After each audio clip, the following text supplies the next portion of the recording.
The blade was already at her throat when Lazare von Carstein walked through the door. He did not run. He did not shout. He moved the way ancient things move when they have decided that the world will bend around them, or it will break, and either outcome is equally acceptable. His white hair fell loose past his shoulders, catching the cold light of the chamber like threads of frost, and his eyes, silver pale and older than any language Vivienne Castell had ever taught, fixed upon the vampire who held her with an expression so controlled it was more terrifying than fury. "Rathmore," Lazare said, and his voice carried the weight of 6 centuries of command. "You are holding something that belongs to me." Vivienne felt the blade bite, just slightly, a warning pressure against her pulse. The vampire behind her, a lean and sharp-faced creature named Lord Rathmore of the Eastern Court, laughed softly. "She belongs to no one, King. She is human, a teacher of all things. A woman you dragged into our world for something you once felt but can no longer name. Let her." "Go," Lazare said, still walking forward, steady and unhurried as a tide. "One more step and I open her throat in front of you, and you can spend your next 5 centuries remembering what devotion costs."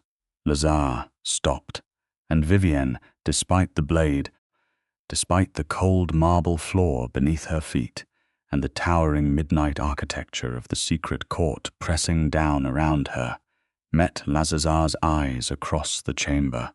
She did not beg. She did not cry.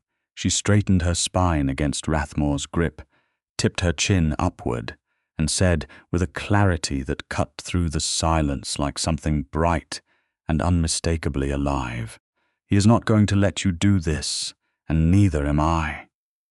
Rathmore's grip tightened, not a warm smile, something colder, more beautiful, and far more dangerous. "She is right," he said. "Everything that happened next happened very fast. But to understand why it happened at all, you have to go back 6 weeks, to a Wednesday afternoon in October, when Vivienne Castell walked into a building she was told was a private tutoring institute, armed with nothing but a tote bag full of worn, paperback novels and the absolute certainty that she would not be intimidated by whoever was waiting for her inside. She had taken the job because she needed the money, and because the employment offer had been absurdly generous, and because she had spent enough years teaching literature and history in underfunded schools to believe that whoever was paying her this much simply had a great deal of pride and very little patience for mediocrity, and she could work with both. The address was in one of those old districts of the city where the streets were narrower than modern traffic preferred, and the buildings still wore their 19th century stone faces without apology. She had liked it immediately. The man who met her at the door was not Lazare. He was a slender, dark-eyed vampire named Sever, who introduced himself as the king's secretary with the kind of formal courtesy that reminded Vivienne of old films about aristocrats, except that Sever's skin was white as chalk, and the temperature in the corridor dropped noticeably when she stepped inside. She had attributed this to architecture at the time. Sever had explained, with meticulous care, that she had been hired to teach a young ward of the court, a 17-year-old human girl named Petra, who had come to live in the estate 6 months ago, following the deaths of her parents, who had, Sever said delicately, been connected to the court in ways he did not elaborate upon. Petra was brilliant but isolated, and she needed someone to teach her not merely facts but how to think, how to love language, how to understand history as something that lived and breathed and repeat itself in the present. Vivienne had nodded. She had taught students like Petra before. She had not expected, when she was finally shown to the study, where her sessions with Petra would take place, to find a second person already in the room. Lazare von Carstein sat in the chair by the window as though he had been sitting as by windows for centuries and had grown exquisitely good at it. He was reading. He did not look up immediately.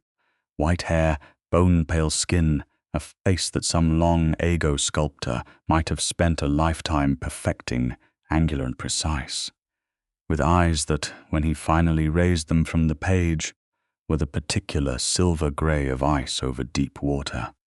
He wore dark clothes that were expensive without being showy, and he was so still he might have been carved, except that the stillness itself had a kind of coiled attention to it, the way a predator is still just before it decides whether you are interesting.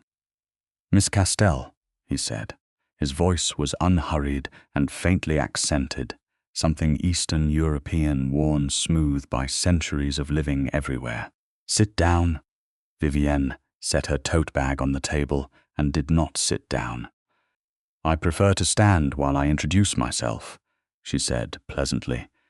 "It is a habit I developed teaching rooms full of teenagers who were convinced they already knew everything." Lazare looked at her for a moment, and then he closed his book. "Petra is in the garden," he said. "She does not like to come inside until she absolutely must. You will find that she responds well to honesty and poorly to being managed. I trust you will not manage her. Is this your way of telling me how to do my job? Or are you genuinely concerned about her?" Another pause.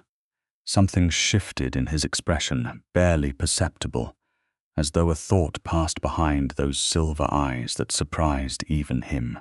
"The latter," he said. Vivienne picked up her bag. "Then we already have something in common," she said, and went to find Petra in the garden.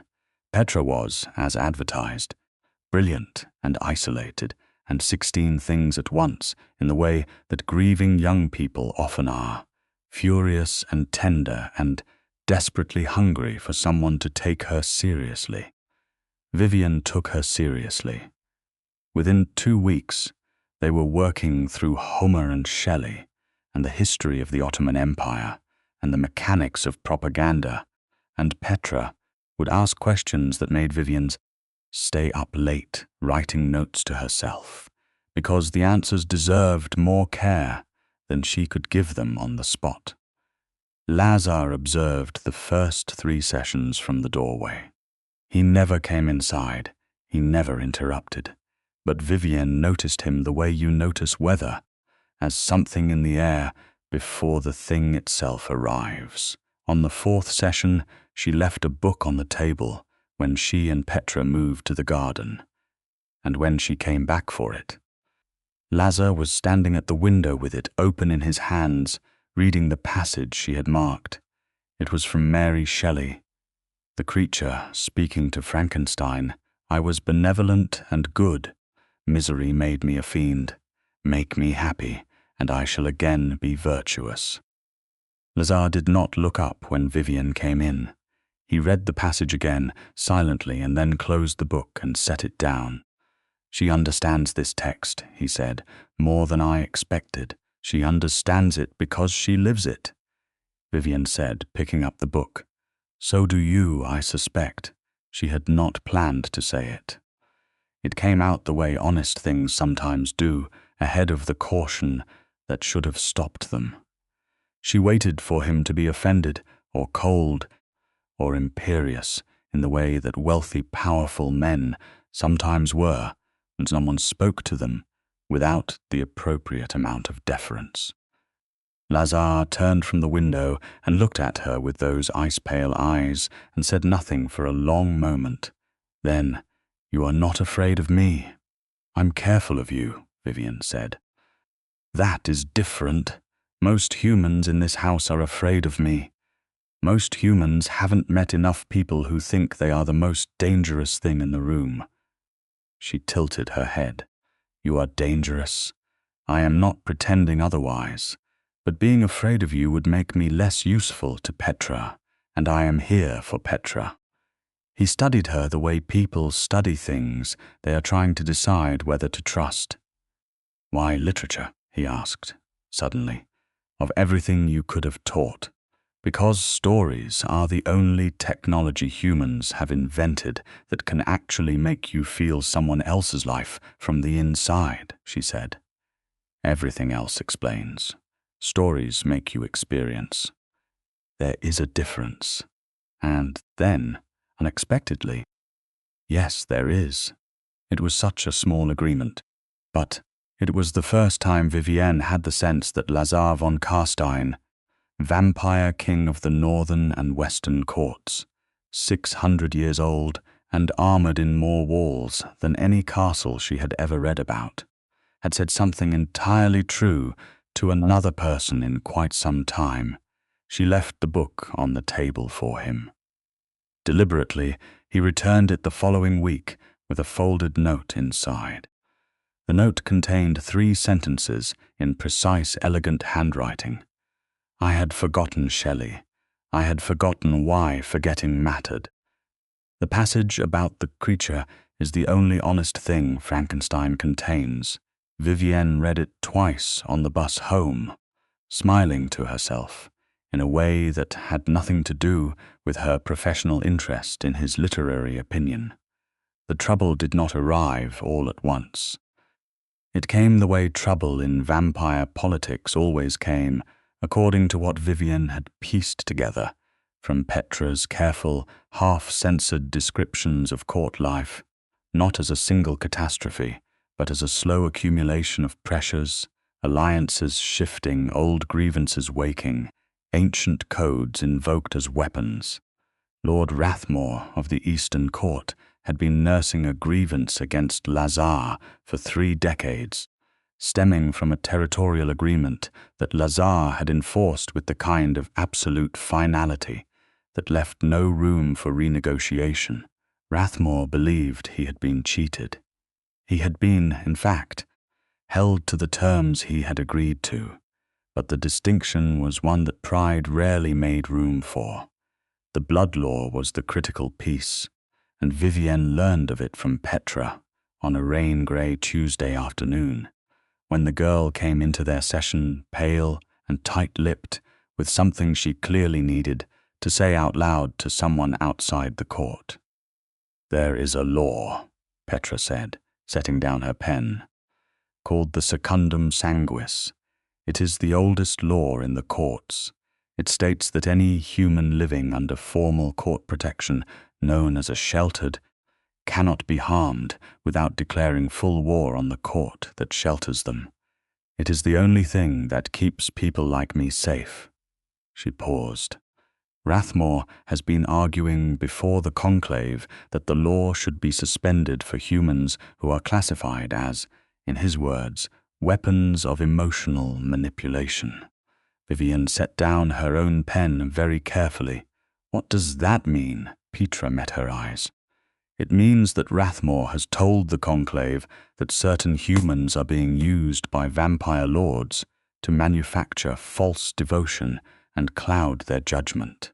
He says that Lazare has become dangerously compromised." Another pause, longer this time. "He means you, Miss Castell.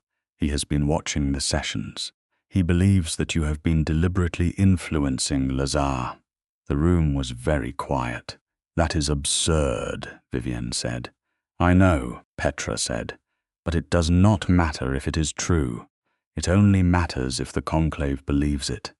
She looked at her hands. "If Rathmore gets the suspension approved, you lose your protection. And Rathmore has made it clear to certain members of the court that he intends to use you as leverage against Lazare to force concessions." Vivienne thought about this with the same focused attention she brought to any complex problem she was handed. She thought about Lazare.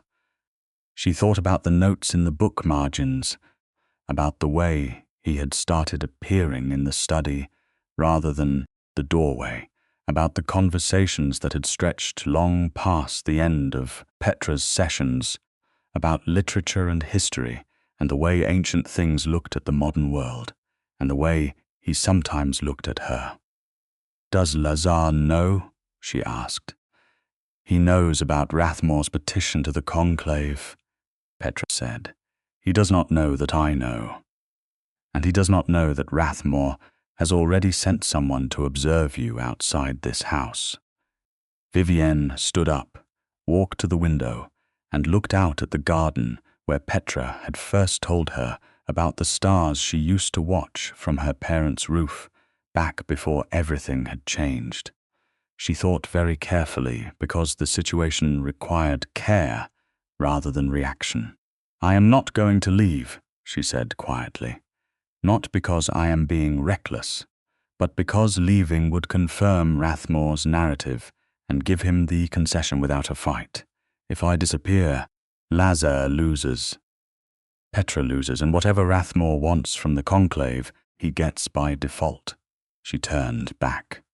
"So we need to think about what can actually be done." Petra looked at her with an expression Vivienne recognized from students who were unexpectedly moved by something, the slight widening of the eyes, the adjustment of the face. "You sound like him," Petra said softly. "When he is actually thinking rather than performing." That evening, when Petra had gone to her rooms, Vivienne stayed in the study. She had not planned to stay. She had planned to leave and go home and think through her options on her own. But Lazare came in as she was packing her bag, and for once he did not stand at the threshold. He came fully into the room, shut the door behind him, and said, without preamble, "You know about Rathmore." "Petra told me," Vivienne said. "I should have told you myself," he said. His jaw was tight. It was the first time she had seen anything in him that resembled guilt. "I was calculating how to resolve it without requiring you to be part of the resolution. I thought I could contain it." That is very typical of the kind of person who is used to solving everything alone, Vivienne said, not unkindly. "I have solved everything alone for 600 years, he said. "The habit is difficult to break." "I understand," she said. "But you are not actually alone right now, and I would appreciate being treated as someone capable of handling the information, rather than protected from it." He looked at her, and for a moment the armor he wore so perfectly thinned. "You are not safe," he said, "if Rathmore's petition passes the conclave. Your protection under the secundum sanguis is suspended, and you become vulnerable inside these walls. I know. You do not understand what that means in practice. Tell me then." He sat down across from her, which he had never done before, and for the next hour he explained, with terrible clarity and precision, the mechanics of vampire court law, the way the conclave operated, the specific nature of Rathmore's grievance, the alliances Rathmore had built over 3 decades of patient resentment, and the narrow window of options available to counter him. Vivienne listened without interrupting, asked 3 questions at precise moments, and at the end of his explanation said, "What about the testimonia procedure?" Lazare went still in the way he went still when something genuinely surprised him. "Where did you hear about that?" "Petra's books." She has been reading court history. The testimonia procedure is the provision that allows a sheltered to appear before the conclave directly and contest the grounds for suspension. It bypasses the petitioning member's influence because it places the judgment in the hands of the full court rather than the faction arguing the petition. She met his eyes. "If I appear before the conclave and demonstrate that I am not a weapon of emotional manipulation, and that my presence in this house has been entirely professional and academically legitimate, Rathmore's specific claim collapses." Lazare stared at her. "The testimonia procedure has not been invoked in 200 years. Does that mean it cannot be used?" A silence. "No," he said slowly. "It means no one has needed it, or known to use it. He was looking at her in a way she could not entirely read, something between calculation and something else, something that was less controlled. It would require you to stand before the full conclave, 37 vampires, many of whom are not inclined to extend goodwill toward humans. It would be dangerous, I am aware. Vivienne. It was the first time he had used her name without formality. She felt it land somewhere in the center of her chest, unhurried and certain. I know, she said again, more quietly. But it is the right move, and it has the best probability of working. You know it does. He was quiet for a long time, looking at his hands, which were resting on the table between them. They were pale and still, and she had the sudden understanding that he was restraining something, not anger, not coldness, but the opposite of those things. If anything happens to you, he said, very low, inside a court chamber I brought you into, then it happens, she said. I am making the choice. Not you, she paused, but I would like you to be there. I will be there, he said immediately, with a certainty that left no room for any alternative. Every second. The petition hearing was 3 days later. In those 3 days, Vivienne prepared her testimony with the same methodical care she prepared lesson plans, annotating court procedure texts that Sever brought her, running through likely questions with Petra, who had, it turned out, an extraordinary sharp legal mind. Lazare came every evening. He did not come to help with the preparation, because she did not need help. He came because both of them had stopped pretending that their reasons for being in the same room were purely functional. They talked about things that had nothing to do with the conclave. He told her about the years after the First World War, when he had spent a decade in Vienna pretending to be human, attending philosophy lectures because the city was full of people trying to rebuild meaning from wreckage. She told him about her first year of teaching, when a student had come to her after class to say that a book she had assigned had made him understand for the first time that his own experiences were worth language. Lazare had gone quiet after that story, in a way that felt full rather than empty. On the second night, sitting across the study table from each other with books spread between them, he said, without looking up from the page, I have not talked to anyone like this in a very long time. Like what? She asked. Like the other person is real, he said. Like the conversation matters beyond what it accomplishes. Vivienne set down her pen. How long?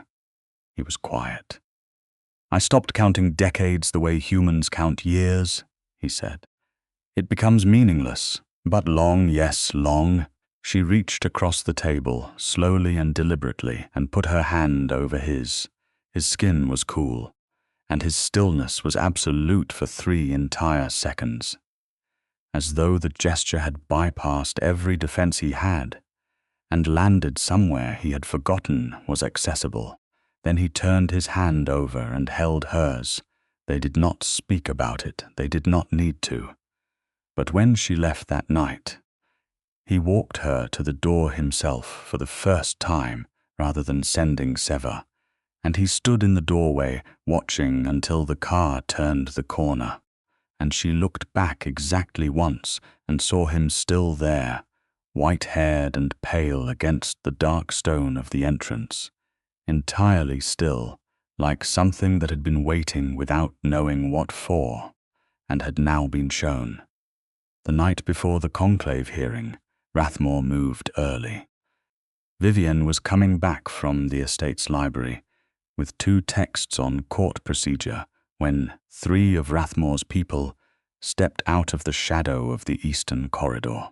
She had not known there were members of the Eastern Court inside the estate. She learned later that they had been admitted by a steward who had been quietly bribed, and that Rathmore had decided, with the particular ruthlessness of someone who believes the formal process might not go his way, to eliminate the problem before it could argue for itself. She had approximately 4 seconds to assess the situation and decide that screaming would accomplish less than moving. She threw the heaviest book at the nearest face, which was satisfying in a way that was entirely impractical, and ran. She did not run fast enough. Rathmore was already in the chamber at the end of the eastern wing. She had not known he was in the building at all.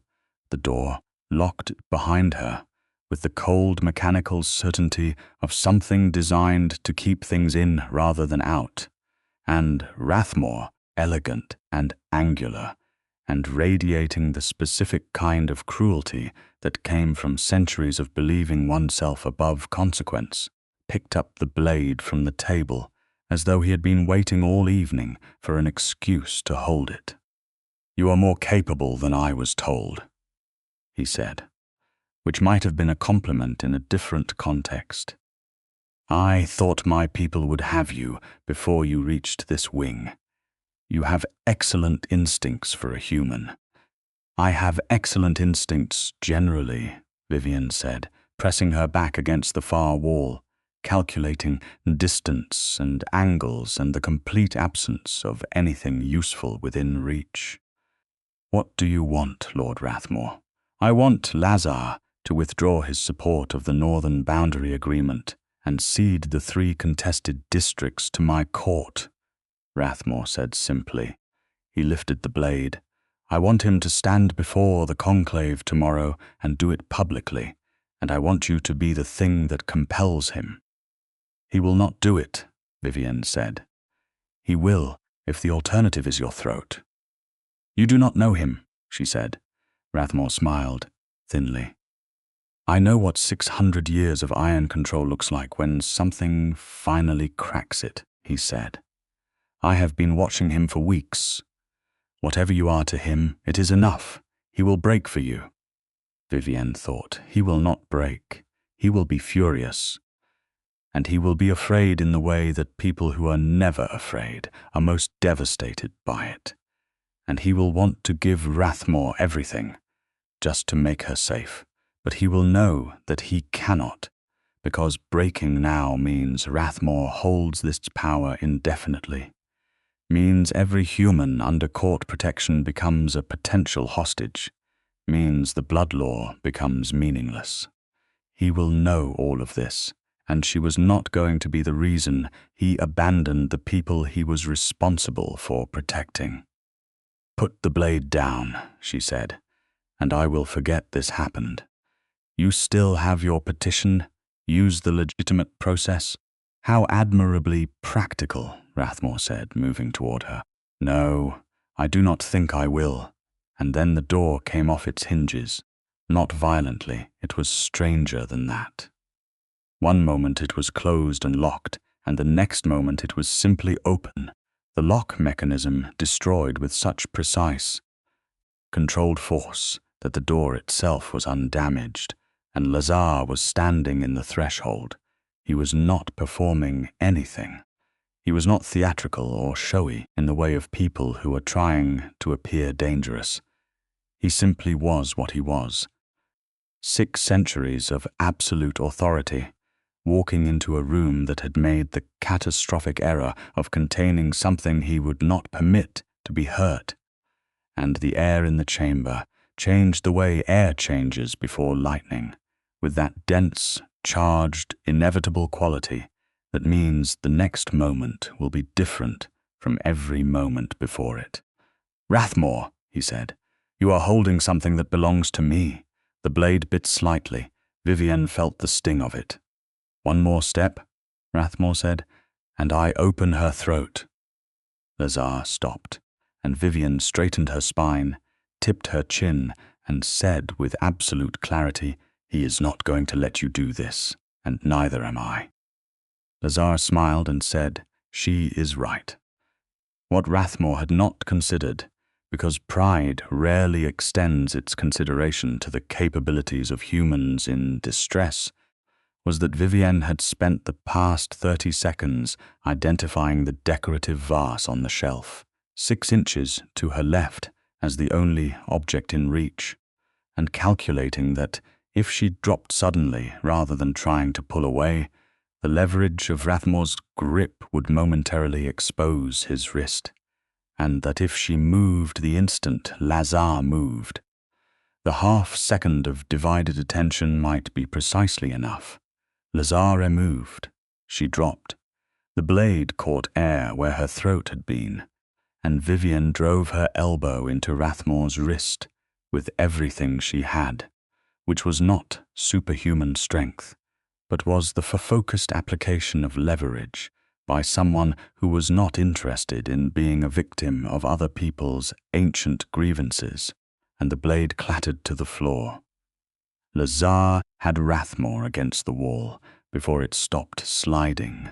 The silence afterward was enormous. Rathmore was not dead. Lazare held him there with one hand and a pressure that clearly communicated every option available, including the permanent ones, and the expression on Lazare's face was the most frightening Vivienne had ever seen on a living thing, not because it was rage, but because it was far more controlled than that, cold and certain and absolutely without mercy in its assessment of Rathmore's available futures. "You entered my estate under false pretenses," Lazare said. "You bribed a member of my staff. You violated the secundum sanguis against a human under my formal protection. You threatened her life to coerce political concessions." A pause. "Every one of these is a capital violation under blood law. You know this. You will not execute me," Rathmore said. "The political cost is mine to calculate," Lazare said, "not yours, Lazare." Vivienne's voice was steady. She had picked up the blade from the floor, not because she needed it, but because leaving it unattended seemed careless. "He cannot testify at his own tribunal if he is dead." A beat of silence. Lazare looked at her. "The testimonia procedure works both ways," she said. "He invoked the conclave process. Now that process can be used to expose everything he just did in front of witnesses, with court record, with full legal consequence. That is more durable than removing him privately." She met Lazare's eyes. "He does not get to escape the process he started." Something in Lazare's expression shifted, moved through the cold fury towards something that was harder to name, a deep, complex admiration mixed with the recognition of something that matched him in a way very little in 6 centuries had managed to. He held Rathmore for another 3 seconds, and then he handed him to the 2 court guards who had appeared in the doorway behind him. "Hold him for tribunal," Lazare said. "Full record, every violation." When they took Rathmore away, the chamber was suddenly and completely quiet. Lazare crossed to Vivienne in 3 steps and stopped with 6 inches between them, and the formality he had maintained for weeks was simply gone, dissolved by whatever the last 15 minutes had been. He looked at the faint mark on her throat where the blade had pressed. Barely a line, barely anything, and his jaw tightened as though it were a much worse wound. "You are all right," he said, and it was not entirely a question. "I am fine," she said. "You came very quickly. Siva alerted me the moment he realized the eastern corridor had been compromised.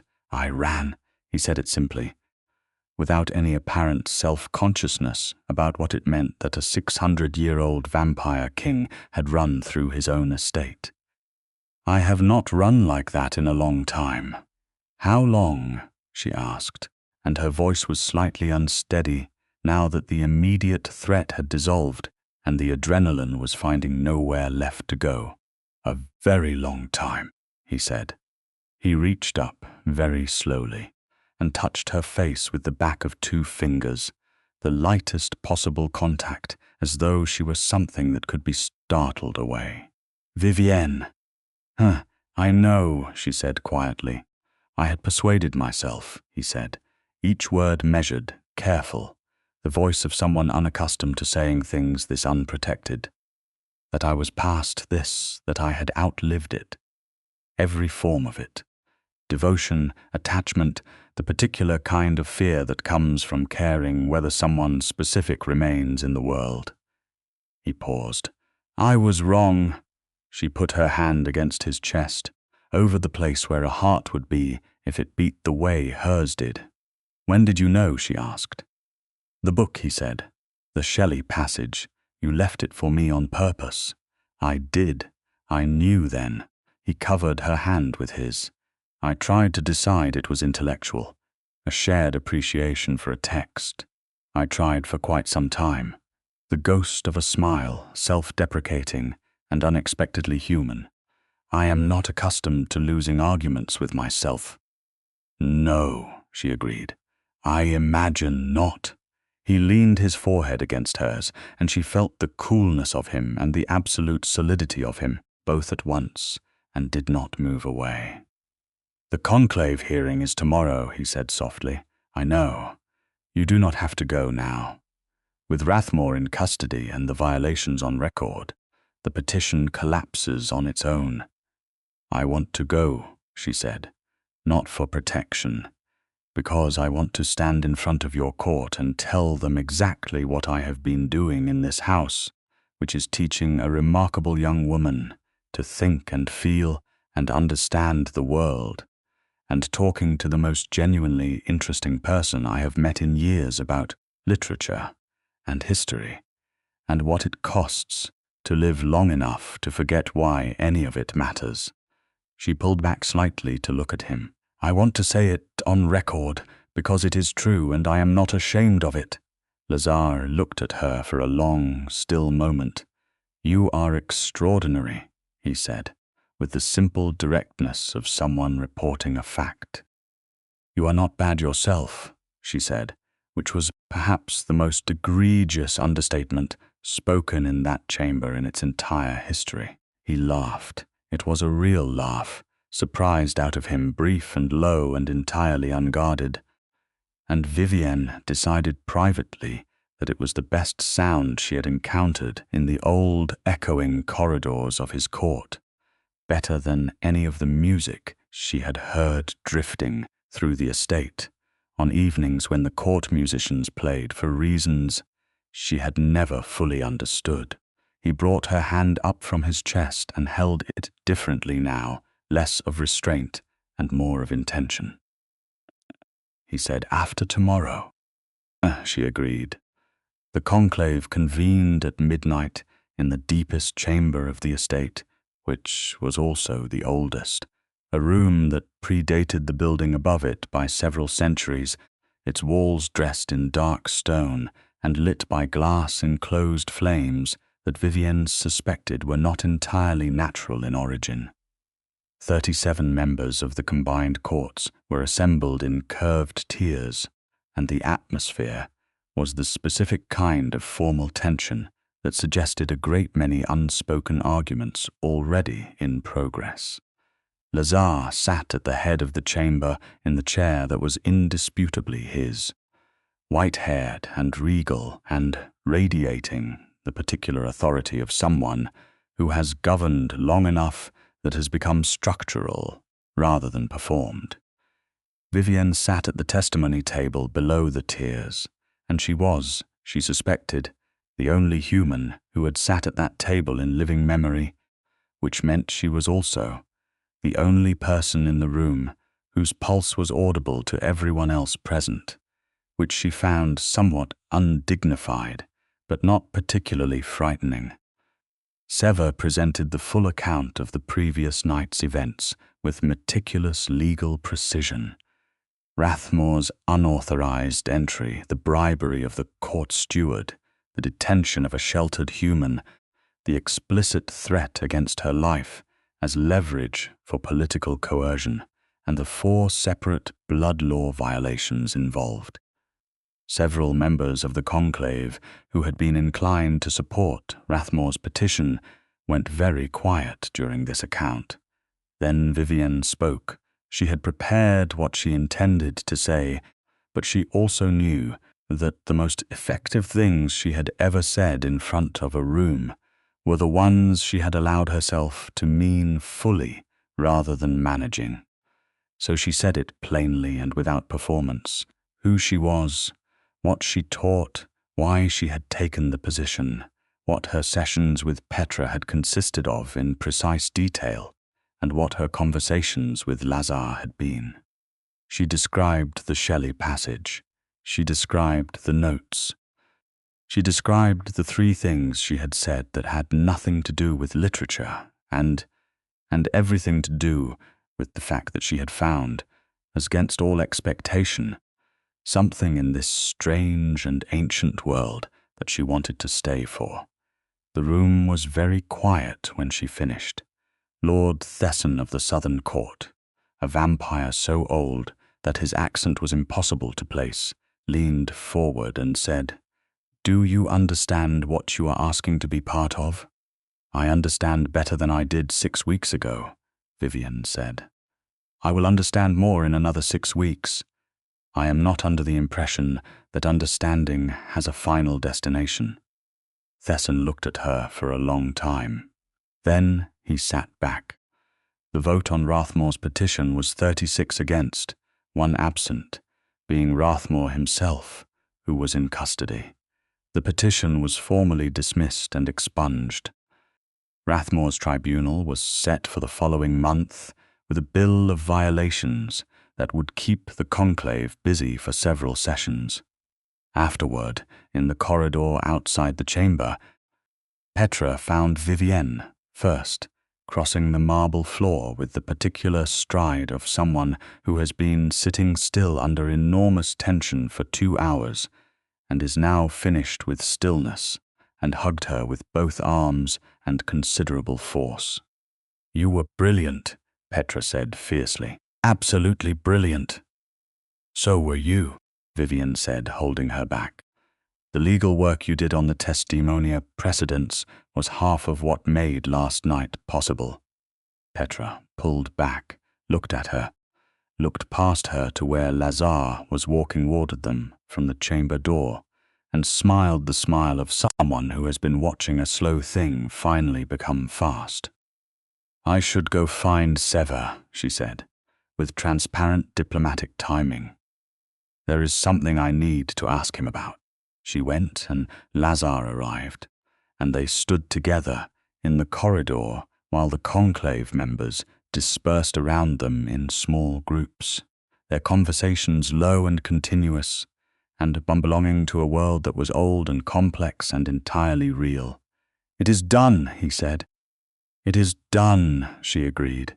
He was quiet for a moment, looking at her with that unarmored quality that had appeared in the estate chamber the night before, and had not entirely retreated since. "I want to tell you something," he said. "Tell me. I have lived long enough to watch everything I ever committed to erode or end or simply become too distant to feel," he said.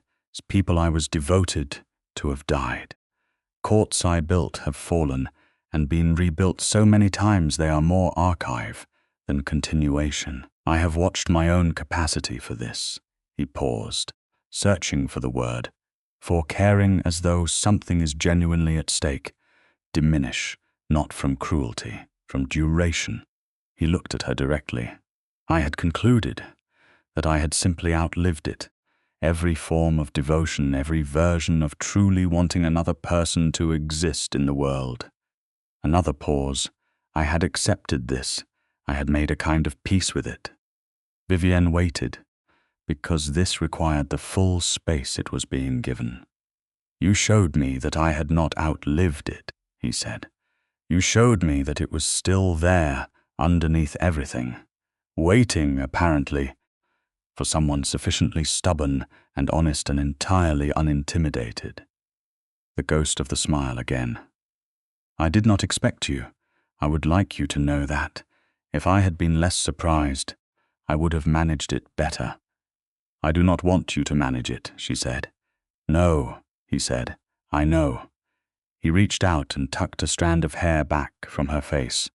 a gesture so intimate in its ordinariness that it was more moving than anything grander could have been.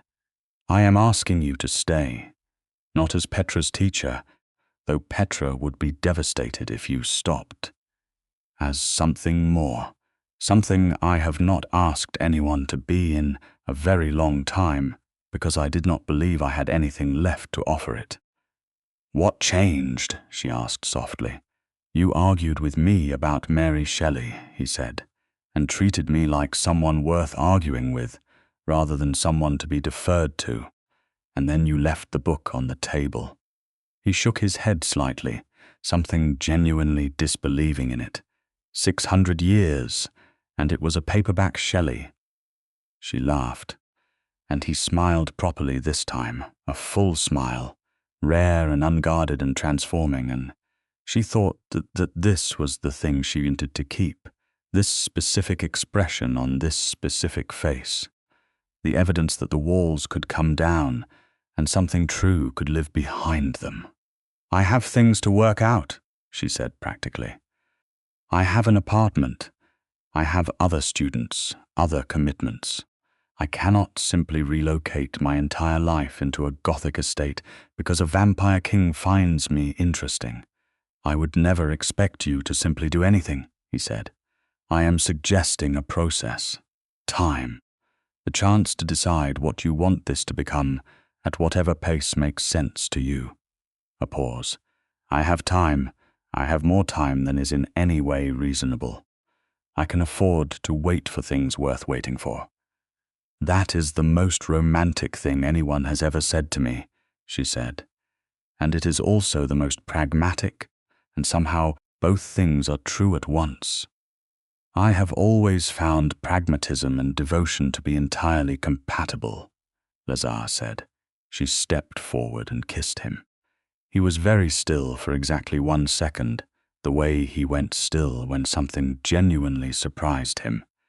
And then he was absolutely not still, his hands finding her face with the careful, reverent certainty of someone who has been thinking about doing exactly this for longer than he had admitted to himself, and the kiss was slow and deliberate and unhurried, the way he moved through the world when he was not performing anything but was simply and completely himself.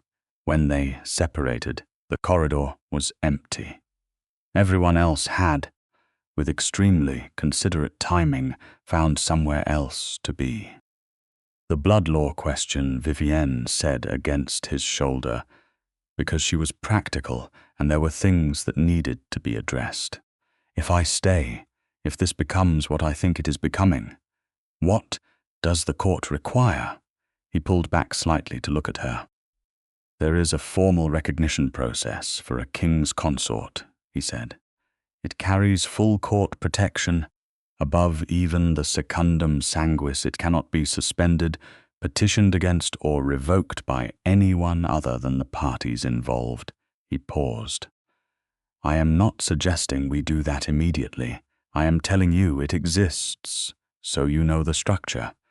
And the question of what I am, she said, in terms of what I will eventually not be, if you remain what you are. He looked at her steadily. There is a choice. There has always been a choice. It is not a thing I would ever propose to you from urgency or my own preference.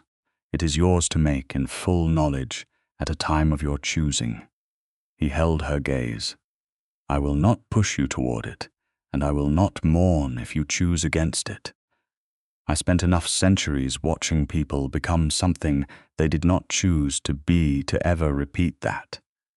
But if I chose toward it, she said carefully, then I would be the one conducting the process, he said, and you would have my full protection through every stage of it. And Petra would probably organize something embarrassingly elaborate to celebrate, and Sever would be both professionally alarmed and personally delighted. He paused. And you would be here, with all the time you needed, for all of it.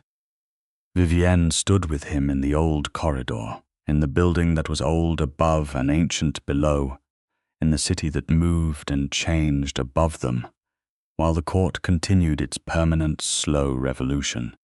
And she thought about time, about what it meant to be given it in quantities that had no ordinary ceiling, about what it meant to spend it with someone who looked at you like you were the thing that had made the duration worth having. "I am not deciding tonight," she said. "Of course not," he said. "But I am not leaving either," she said. "Good," he said, and the word was quiet and complete and full of everything he did not need to add. The weeks that followed were a recalibration of everything that had been true before. Vivienne kept her apartment, because having a place that was entirely hers mattered to her independence, and Lazare understood this without needing it explained, which she noted appreciatively. She taught Petra 5 days a week, and they moved through the Renaissance and the French Revolution and the Romantic poets and the mechanics of power and resistance, and the question of whether hope was a rational position or simply the only livable one. Petra thrived. She was starting to write her own arguments, her own analyses, and they were remarkable. Lazare read everything Vivienne recommended. He had opinions that were sometimes correct and sometimes entirely wrong, and he was willing to be wrong, in her company with a self-possession that suggested he had decided his dignity could survive disagreement, which was further than many people, with far less power than his got. They argued about Dostoevsky on a Thursday evening in November, and did not resolve the argument, but found it extremely satisfying not to. He took her, one evening, down into the oldest part of the estate, below the conclave chamber, to a room that had no function other than to preserve things. There were paintings, there were books, there were objects that had no modern context, things from centuries that existed now only in archives, and Lazare moved through them with the particular kind of care that came from having known some of them when they were new. He showed her a small portrait, oils on wood worn at the edges. A woman, dark-eyed and composed, painted in a style that placed the work somewhere in the early 17th century. "Someone I knew," he said, "a long time ago. She was a philosopher. She died the way everyone died then, of time and body in her 70s, which was considered remarkable for that era." He was quiet. "I thought when she died that it was the last time I would care enough for the loss to actually hurt." He paused. "It was not over the centuries. There were others, and each time it did not kill me, but it changed the shape of things. I became more careful, more managed, until careful and managed became the whole of it, and I stopped noticing the absence of everything else." Vivienne stood beside him and looked at the portrait. "She looks like she argued with people," she said. "She argued with everyone." Lazare said, "Including me constantly." He glanced sideways. "You would have been friends. I am glad you told me about her," Vivienne said. "I wanted you to understand," he said, "that this is not the first time I have felt this. I am not offering you something that has no history to it, but I want you to understand also that this is different in a way I cannot fully explain logically, only as experience. You are not a repetition of anything. You are specifically yourself, and it is specifically you that I am speaking to." She took his hand. "I know," she said. "I can tell."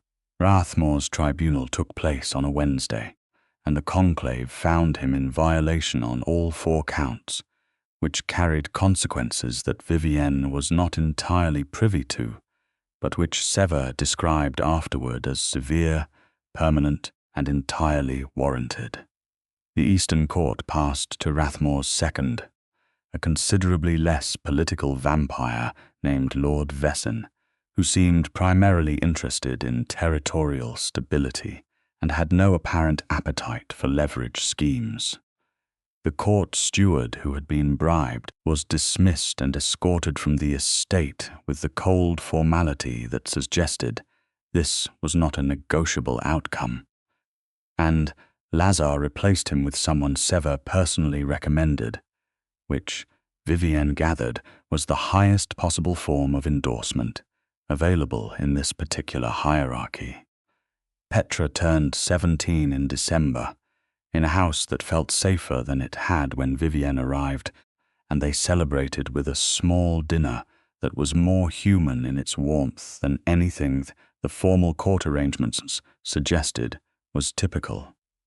Petra had asked if Vivienne would stay for it, and Vivienne had said yes without hesitation, and the evening had been, in the way that genuinely good evenings are, nothing dramatic and entirely full.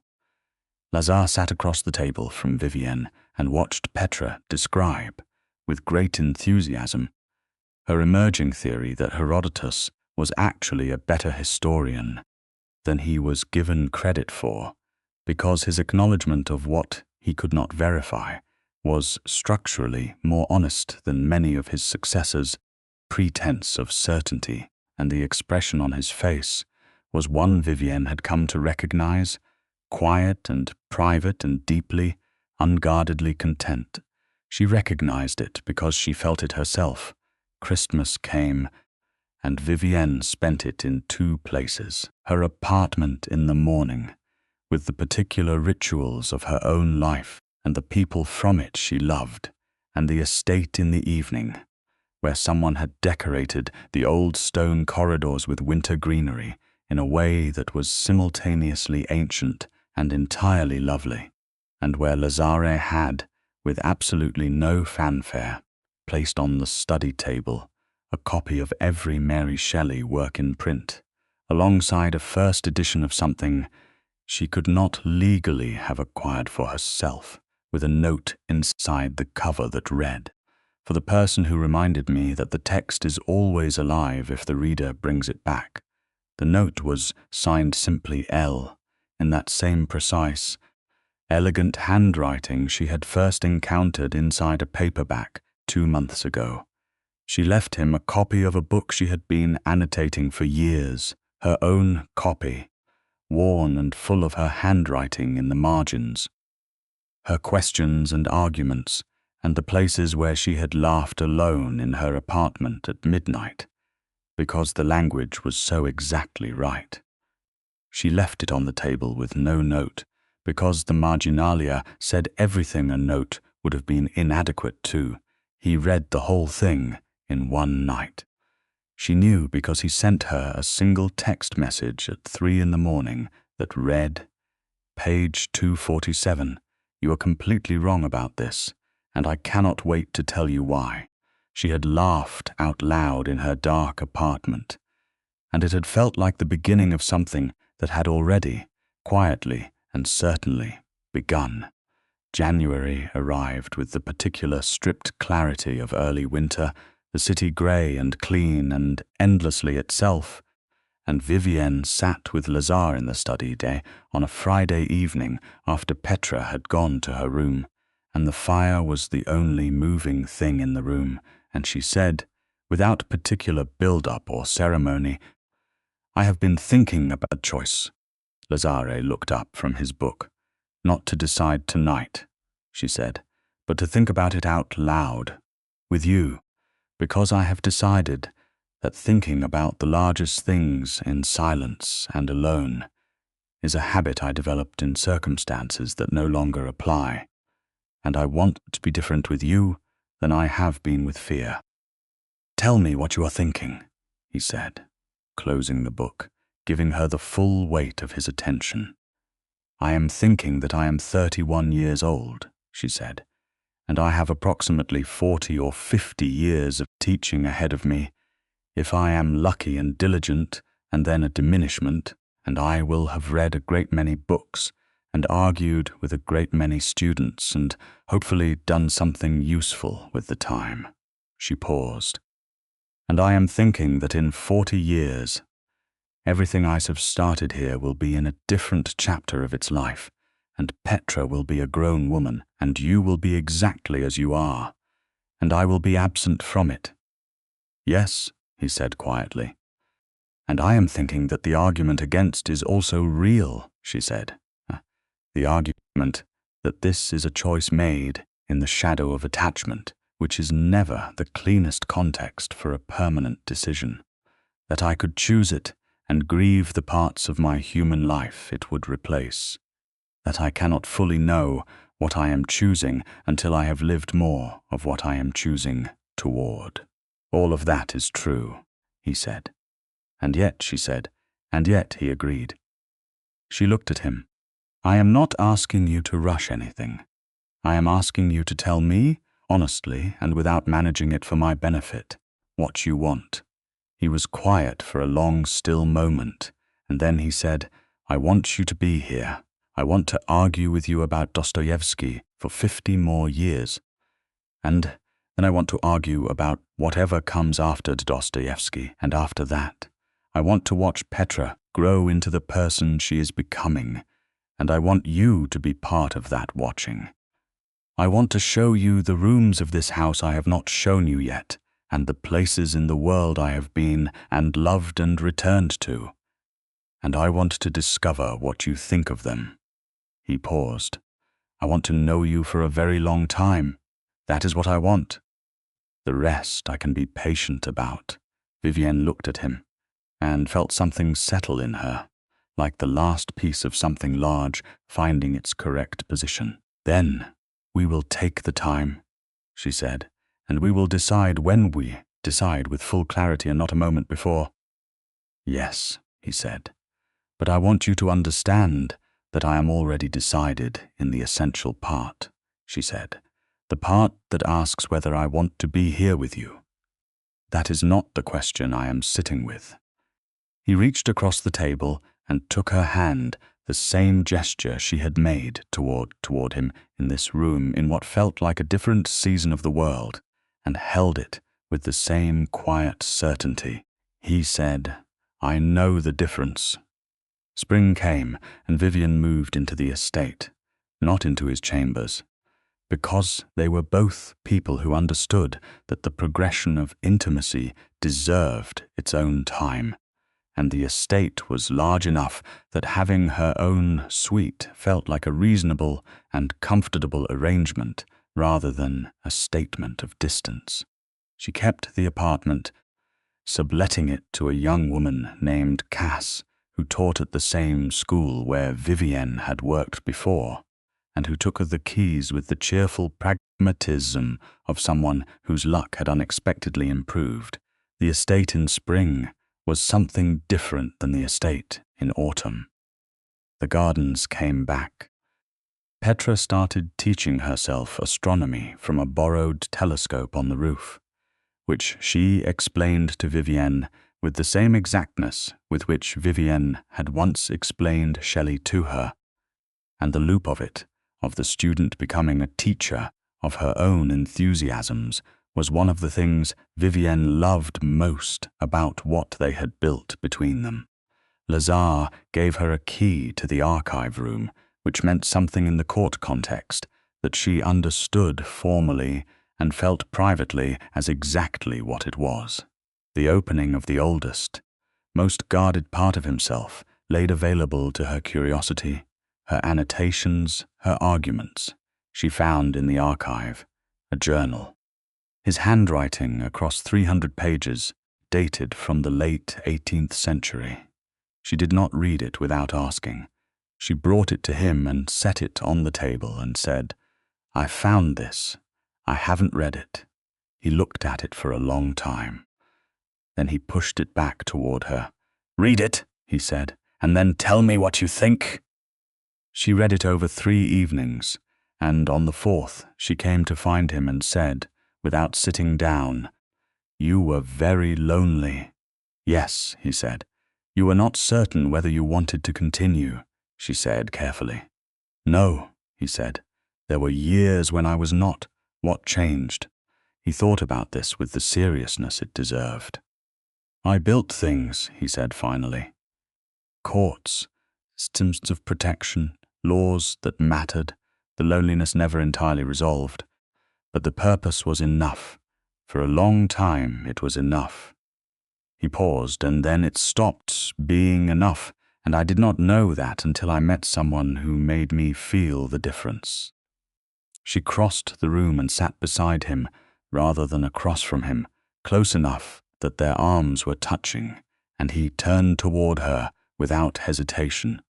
And they sat like that in the archive room with the old history around them and the city continuing its modern business far above. Two people who had found each other at the exact, improbable, necessary moment and stayed. She made her decision in April. She told him on an evening when the garden was beginning its recovery from winter, the first green things returning to the beds outside the study window, and she told him plainly and entirely without ceremony or softening that she had thought about it long enough, and from enough angles that she was as certain as she intended to be, and that she wanted to begin the process. He listened to her without interruption, and when she finished he said, "You are sure, I am sure of you," she said. "I am sure of this life. I am sure of the work I want to do, and the person I want to be, and the people I want to do it alongside." She paused. "There are things I cannot be sure of in advance. But I have been a teacher long enough to know that waiting for perfect certainty is how you miss the things that require courage." "Yes," he said. His voice was very quiet. "Do you understand that I am choosing this because I want it?" she said.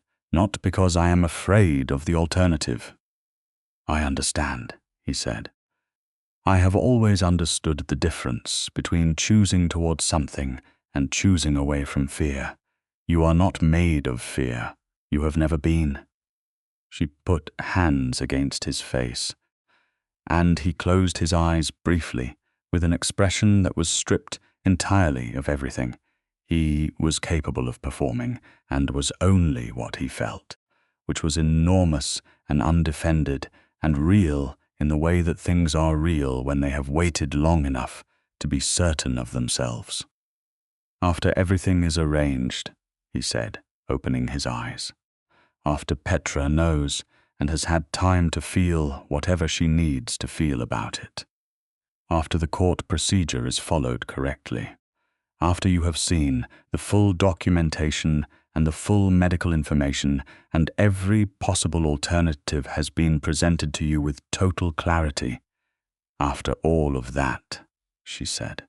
"After all of that," he agreed. He kissed her forehead, then her hands, then, finally, her mouth, and it was different than the first time, not in quality but in depth, in the understanding that it carried with it, the knowledge of everything that had led Hirn, the clear sight, everything ahead, chosen fully and without reservation by two people who had each been, in their different ways, too long without the particular warmth of being known by someone who stayed. Petra's reaction was, as Lazare had predicted, both emotionally comprehensive and organizationally ambitious. She cried, briefly and intensely, in the way of someone for whom the news carried both joy and the echo of grief for her parents who would not see it.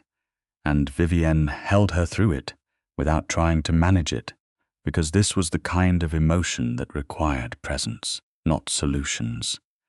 And then Petra dried her eyes, asked approximately 40 questions in rapid succession, and began, with the focused energy of a 17-year-old who has discovered a project, to plan something she described as a small gathering, which, based on the list she was compiling, was anything but. Sever was professionally alarmed and personally delighted.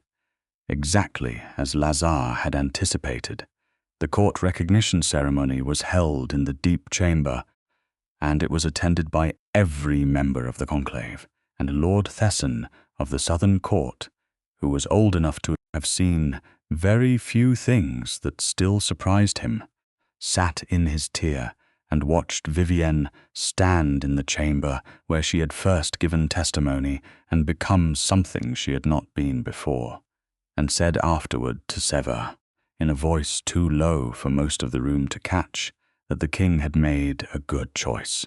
Sever had agreed, with the quiet certainty of someone who had seen this from the beginning and was glad to have been right. The world outside continued. The city moved above the estate, full of ordinary lives and ordinary urgencies, buses and bookshops and late nights in underfunded classrooms, all of it continuing in its essential necessity. Vivienne maintained her connections to it, to her former colleagues and her students and the wider human world she had always inhabited. Because she was who she was and had no interest in becoming less so.